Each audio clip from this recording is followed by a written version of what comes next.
반갑습니다. 에베소서 강해와 설교 9주차 강의 한번 진행해 보려고 합니다. 이번 주차의 주제는 제4장 에베소서 4장의 첫 번째 주제인데요. 하나됨과 성숙을 향한 교회의 성장에 대해서 배워보는 것입니다. 하나됨은 어떤 하나됨인가요? 앞에서 성령께서 하나되게 하셨다라고 바울이 가르쳤고요. 성숙은 그리스도의 장성한 분량에 이르기까지 성숙하게 하시기를 원하신다라는 겁니다. 이게 바로 성도의 부르심이죠. 이것을 위해서 교회가 계속해서 성장해 가야 한다라고 하는 사실에 대해서 바울이 4장 1, 16절에서 강의하고 있습니다.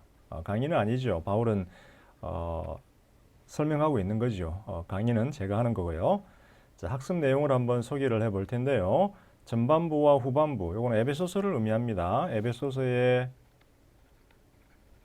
전반부와 후반부는 전반부의 경우는 증오와 적이 가운데 거하던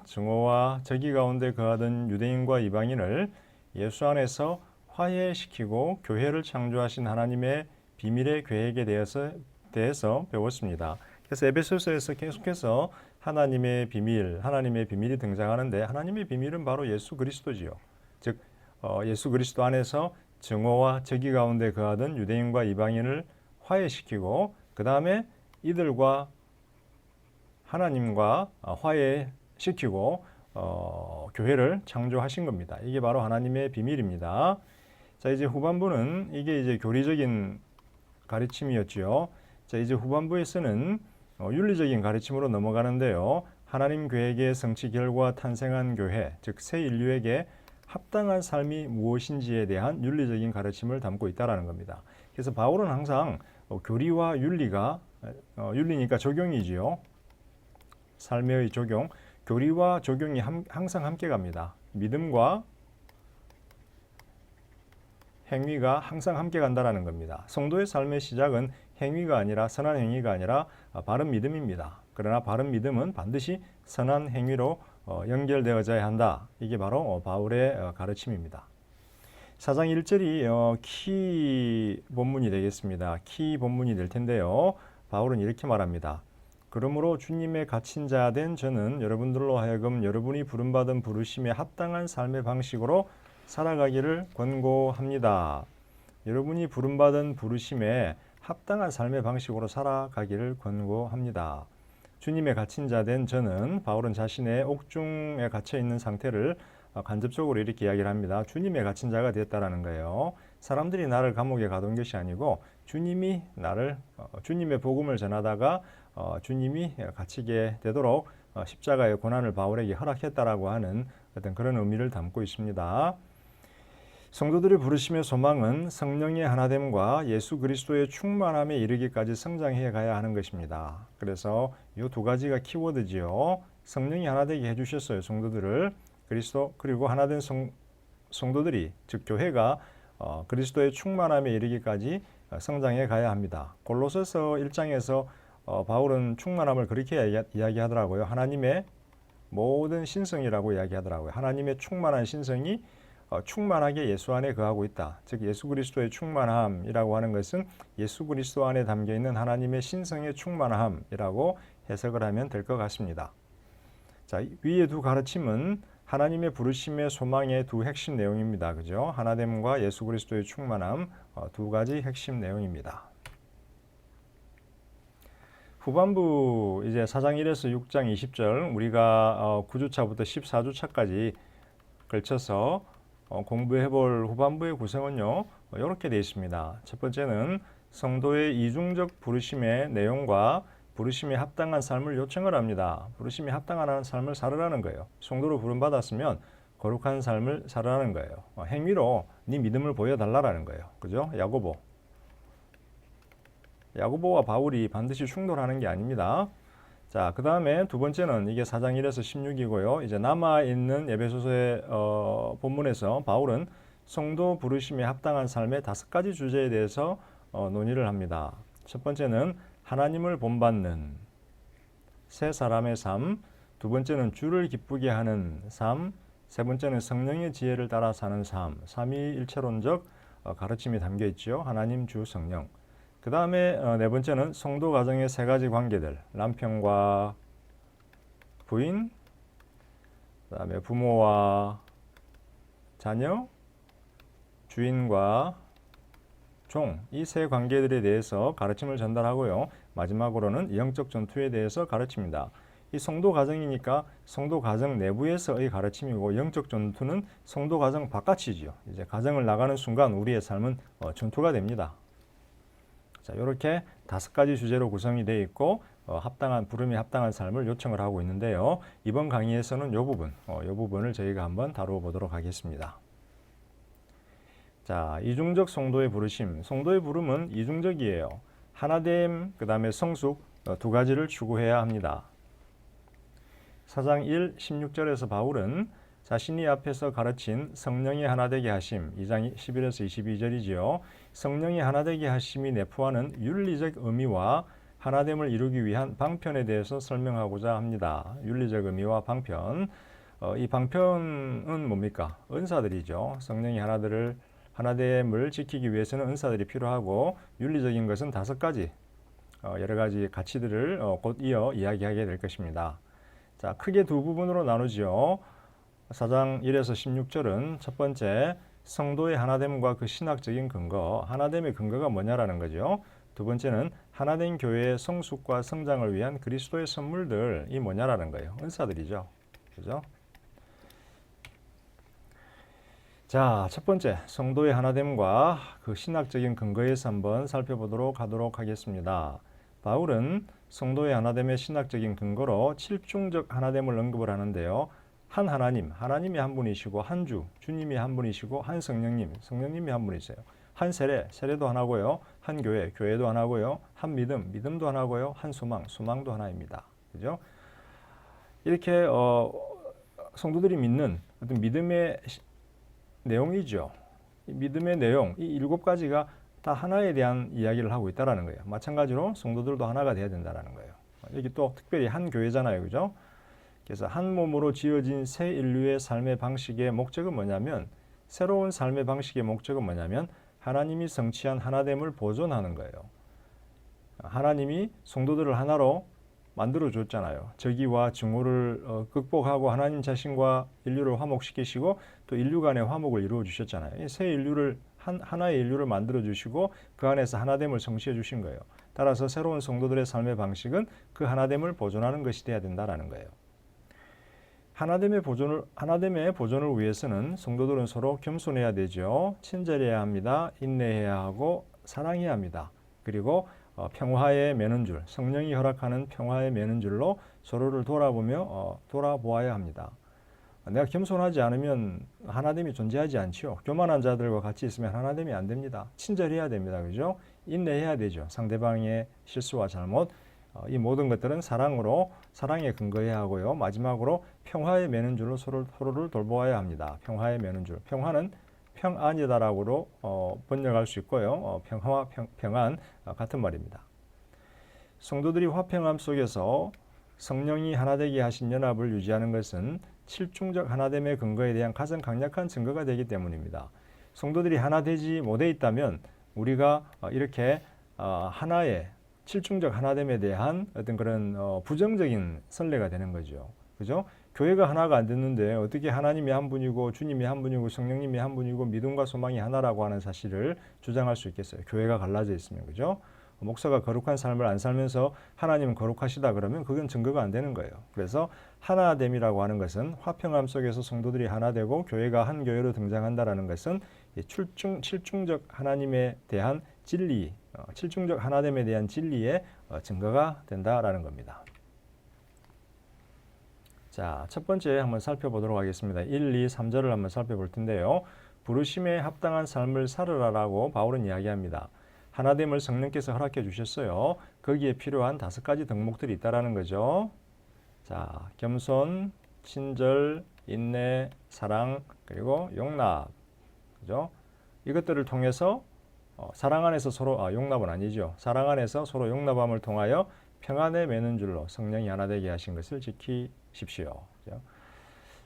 예수 안에 존재하는 새로운 정체성이 있습니다. 이제 성도들은 예수 안에서 새로운 인류로 새 교회의 구성원들로 하나님의 백성들로 존재하게 되었습니다. 그런데 예수 안에 존재하는 새로운 정체성을 가지게 된 성도들은 그 정체성에 합당한 선한 열매들을 맺어내야 됩니다. 예수님께서도 말씀하시죠, 그죠? 나무의 본질은 열매를 통해서 안다라는 거예요. 새로운 정체성을 가지게 되었으면 새로운 삶을 통해서 새로운 선한 열매들을 맺어내라는 거예요. 따라서 바울에게는 행위가 결여된 믿음 혹은 믿음이 결여된 행위는 존재할 수 없어요. 행위와 믿음은 항상 함께 갑니다. 그런데 순서는 믿음이 먼저고 행위가 그 다음입니다. 바리새인들은 행위를 앞세웠죠. 믿음 전에. 그러나 바울에게는 그리고 예수님에게는 믿음이 행위를 선행합니다. 믿음이 오고 선행적인 은총이죠. 그 다음 행위가 뒤따라가야 하는 것입니다. 그러나 행위와 믿음은 바울에게 동전의 양면처럼 함께 가는 것입니다. 하나가 중요하고 다른 것은 안 중요하다가 아니라 믿음은 행위로 연결되는 겁니다. 그래서 4장 1절에서 바울은 이렇게 이야기하죠. 부르심이 합당하게 행해라 라고 하는 거예요. 합당하게 행해라. 굉장히 중요한 본문입니다. 자, 성도들에게 허락된 하나님의 부르심은요, 성령이 하나되게 하심이다라고 이렇게 불립니다. 특히 에베소서에서는 성령이 하나되게 하심을 굉장히 강조하는데요. 성도들과 하나님이 적이와 증오를 극복하고 하나가 되었습니다. 그리고 모든 성도들 상호간에도 적이와 증오를 극복하고 하나가 되었습니다. 그리스도의 사역에 근거하지요. 희생의 사역에. 그러나 그리스도의 희생의 사역을 근거로 성령께서 이제 이러한 하나되게 하심을 허락해 주셨다라는 거예요. 따라서 성령은 에베소서에서 성령은 굉장히 강조가 되는데요. 성도들을 하나님의 성전으로 지어가는 주체입니다. 그리고 하나님의 성전이 되었을 때 하나님의 성전을 채우는 하나님의 임재는 바로 성령이 되죠.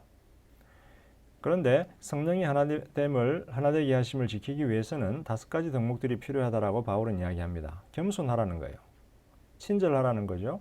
인내하라는 거고 사랑하라는 거예요. 그리고 마지막으로 평안과 평화를 유지하라는 거예요. 이것들이 있어야 평안과 평화가 교회 안에, 가정 안에, 개인 안에 존재한다라는 거죠. 그래서 평안과 평화가 최종적인 목표입니다. 여러분들이 기억하시겠지만 바울의 인사말은 뭐예요? 하나님 아버지와 주 그리스도 예수로부터 오는 은혜와 평강 이렇게 되는 거죠. 은혜와 평강, 은혜와 평화라는 거예요. 평화가 굉장히 중요해요. 여러분의 개인의 마음속에, 가정에 또 교회에 이 평화가 있다면 굉장히 좋은 거예요. 뭐 특별한 기적? 이 평화 자체가 기적이에요. 자, 이제 두 번째 내용을 한번 살펴볼 텐데요. 바울은 성도의 하나됨의 근거로서 7중적 실체들을 제시를 합니다. 한 소망, 한 몸, 한 주, 한 믿음, 한 세례, 한 하나님. 아마도 이 부분은 바울 당시 모든 성도들이 함께 고백하던 공통된 믿음의 실체요 내용이었던 것 같습니다. 성도들이 함께 공유하는 공통된 믿음이었기 때문에 그것을 바울은 증거로 사용하고 있죠. 자신의 논거에 대한 증거로 사용을 하고 있습니다. 그래서 학자들은 성도들이 세례를 받을 때에 이 내용을 고백하지 않았을까, 신앙 고백으로 이 내용을 고백하지 않았을까 그렇게 추정을 하는데 물론 증명할 수 있는 방법은 없습니다. 그럴 것이다 라고 추정을 할 뿐이지. 자, 이 7중적 실체들의 핵심 가르침은 뭐냐면 오직 한 하나님과 한 구원만이 존재하기에 몸된 교회도 하나여야 한다라는 겁니다. 그런데 교회의 하나됨을 위하여 모든 분쟁과 증오를 극복해야 되겠죠. 분쟁과 증오를 극복해야 됩니다. 그러나 한몸됨은 이 한몸됨은 바울이 곧 이어서 이야기를 하겠지만 다양한 성도들에게 주어진 다양한 은사와 섬김을 통해서 가능하다라는 것입니다. 이 은사와 섬김은 믿음의 분량대로 그리스도가 주신 다양한 선물들을 통해서 은사들을 통해서 은사와 섬김이 성도들에게 주어집니다. 그래서 어떻게 보면 분쟁과 증오가 없는 교회가 이 땅에 존재할 수 있을까? 인간이 다양하고 그 안에 질성이 있는 한 어느 정도의 분쟁과 증오는 교회에 존재할 수 있습니다. 그게 현실입니다. 그러나 바울은 그 현실을 극복하라라는 거예요. 어떻게 극복하라? 다양한 은사와 섬김을 통해서 극복하라라는 겁니다. 그래서 우리는 우리가 가지고 있는 다양한 은사들, 재능들을 내가 남과 다르고 남이 나랑 다르다라고 해서 서로 판단하고 증오하는 것이 아니라 나의 다른 은사를 통해서 타인의 다른 은사를 통해서 다양한 섬김을 통해서 한몸됨을 유지해 나가야 된다. 이렇게 우리가 믿고 또 가르쳐야 합니다. 자, 이제 이번 강의의 두 번째 주제인 4장 7에서 16절에 대해서 한번 살펴보도록 하겠습니다. 1에서 6절에서 바울은 하나됨의 합당한 삶을 살으라고 그랬습니다. 그죠? 합당한 삶에 대해서 살으라고 그랬고 그 삶을 위해서는 5가지 덕목과 그 다음 7가지 칠중적인 실체를 언급을 했습니다. 이제 바울은 하나됨을 유지하기 위한 그리스도의 선물들에 대해서 두 번째로 논의를 하려고 하는데요. 이 그리스도의 선물들은 은사들이 되겠습니다. 그리고 이 은사들이 주어진 목적은 하나된 교회가 성숙해지고 성장해져야 된다는 겁니다. 그래서 현재 우리가 속해 있는 교회, 우리들의 교회는 사실 시작과 과정 속에 있어요. 성장해가는 과정 속에 있습니다. 성숙해졌고 완전히 성숙해진 것이 아니라 성숙을 향하여 성장해가는 과정 속에 있습니다. 그래서 다소간의 분쟁과 다소간의 미성숙과 다소간의 어려움과 문제들이 그 안에 존재할 수 있다라는 겁니다. 그게 현실이죠.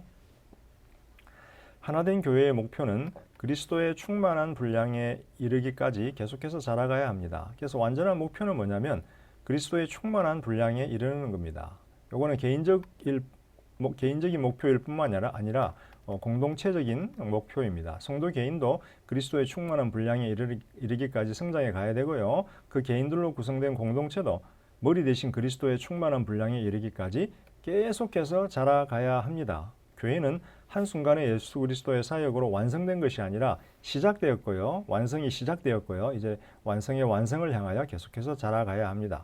우리 개인도 신앙적으로 성숙해 가야 하듯이 교회도 성숙해 가야 합니다. 교회의 자라감을 위하여 각 지체들에게 그들의 분량에 따라 혹은 선물의 분량에 따라 그리스도의 선물들이 주어지게 됩니다. 그 선물들은 은사지요. 성령의 은사들이라고 우리가 흔히 칭하는데요. 이 은사들은 직분들을 의미합니다. 은사를 가진 자들은 특별한 직분이 주어졌다라는 거예요. 그래서 바울은 특별히 5가지 중요한 직분들을 언급을 하는데요. 사도들, 선지자들, 복음 전하는 자들, 목사들, 그리고 선생들입니다. 사도들은 여러분 잘 아실 거고 선지자들은 예언하는 자들이었는데 특별히 말씀에 대해서 가르치는 사역을 감당했던 자들로 보이고요.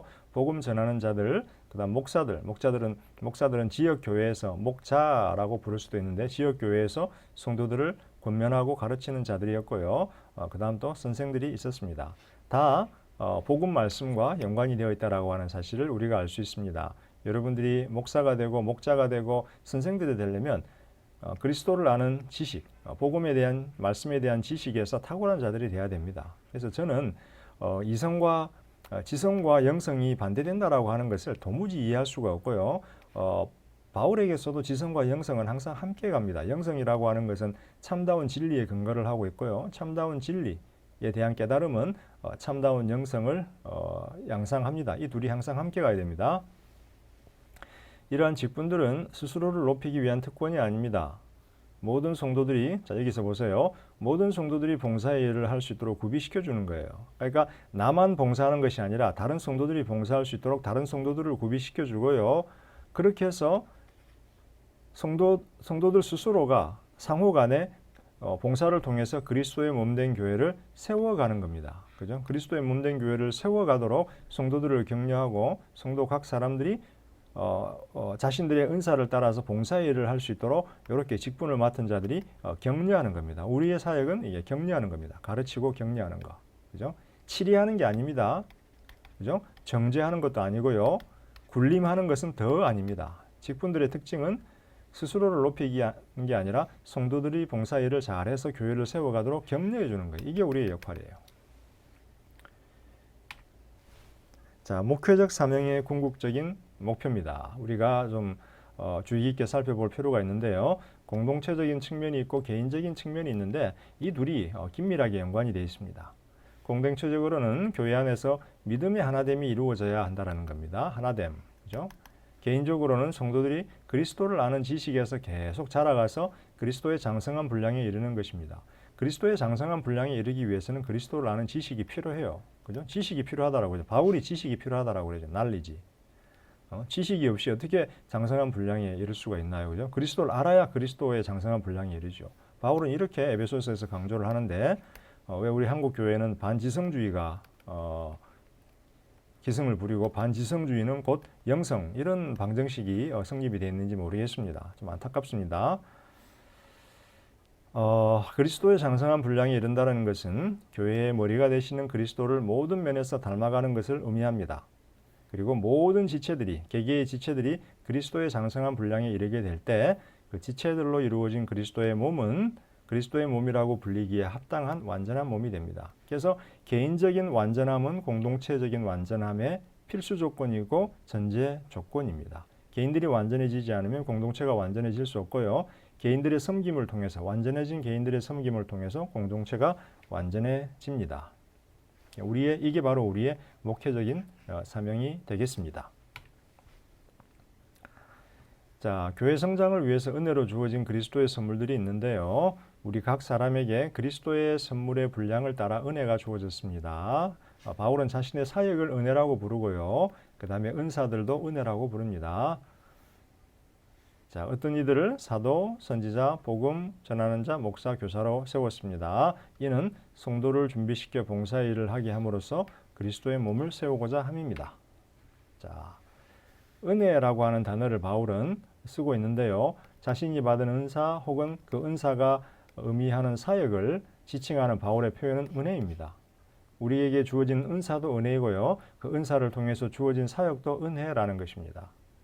따라서 은사들은 사역을 수행하기 위해서 주어지는 것들이죠. 그 은사 안에는 하나님의 능력이 담겨 있습니다. 하나님의 능력은 성령을 통해서 역사하지요. 따라서 은사들을 성령의 은사라고 우리가 종종 부릅니다.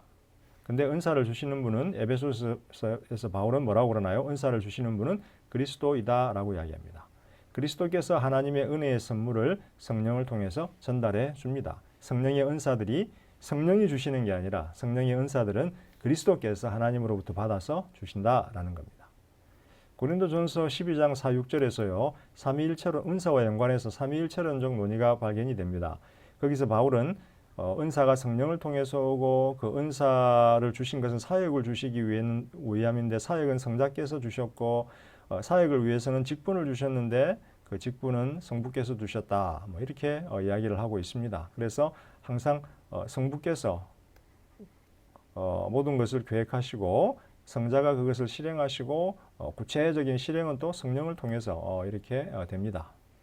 어쨌든 간에 그리스도께서 하늘로 올라가셔서 하나님의 은혜의 선물을 성령을 통해서 우리에게 성령과 함께 성령의 은혜의 선물을 그리스도께서 우리에게 주셨다. 그러한 은혜를 주신 목적은 즉 은사와 사역이라고 하는 은혜를 주신 목적은 성도를 준비시켜 봉사의 일을 하도록 그리고 성도들의 봉사를 통하여 그리스도의 몸을 세우도록 하기 위함이다라는 겁니다. 자, 은사와 사역이 주어진 목적에 대해서 바울이 이렇게 이야기를 하고 있습니다. 그 궁극적인 목적은 4장 13절이죠. 우리 모두가 하나님의 아들에 대한 믿음과 지식의 연합에 이르고 하나님의 아들에 대한 믿음이 중요하고요. 하나님의 아들에 대한 지식이 중요합니다. 왜 믿음과 지식이 함께 가지 못하는지 모르겠고요. 바울은 믿음과 지식이 연합을 이루어야 된다라고 합니다. 믿음만 있다? 그 사람은 온전하지가 않죠. 지식만 있다? 온전하지 않습니다. 믿음과 지식의 연합, 믿음도 있어야 되고 지식도 있어야 됩니다. 그래야 온전한 사람이 되는 거예요. 그죠? 우리 한국 교회는 굉장히 좀 잘 못 가르치고 있습니다. 온전한 사람이 돼야 그리스도의 충만함의 장성한 분량에까지 이르게 됩니다. 그래서 우리 모두가 그리스도의 충만함의 장성한 분량에 이르기까지 우리는 믿음과 지식을 추구해야 되고요. 믿음에서 지식에서 자라가야 되고요. 이 둘이 완전한 연합을 이룰 때 우리가 온전한 사람이 됩니다. 이럴 때 우리는 어린아이가 되지 않습니다. 영적인 어른이 되죠. 어린아이들은 사람들의 속임수, 유혹, 괴계, 교훈의 풍조 흔들려 버리지요. 그런데 영적으로 온전한 사람이 되면 사랑 안에서 진리를 말하고 머리이신 그리스도께까지 모든 면에서 자라가게 됩니다. 진리를 말하는 거예요.